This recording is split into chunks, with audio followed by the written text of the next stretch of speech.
We will start placing some dimensions right now, but also learn how to adjust the space between it, because it should look professional, and it should look that you put some thought to it.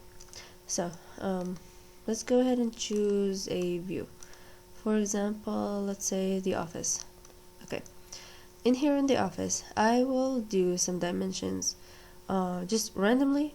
Okay, no need to do it the same like me, but I will do some dimensions, but we will learn how to do adjust the spacing between it so it could all look similar to each other.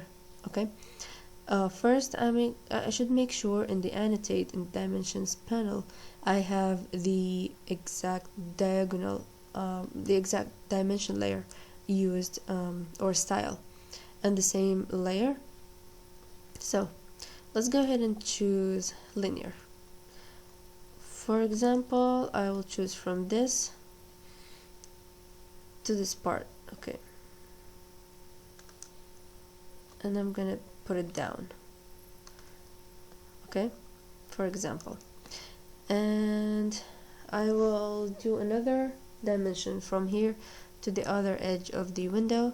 Right click, repeat dim linear. It will choose the same command that I chose previously.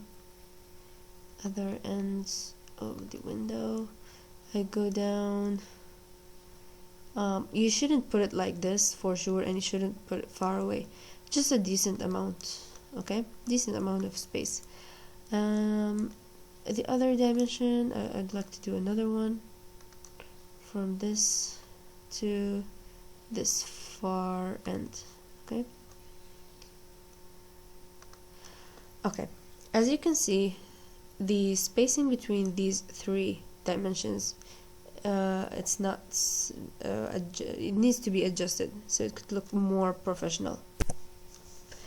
In the same panel, in the same location, you see this icon right here. It's adjust space.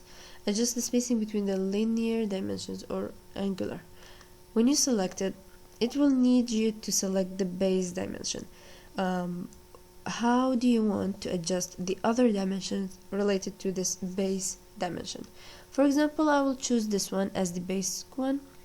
Base. I don't want it to change, but the other ones will change related to this one.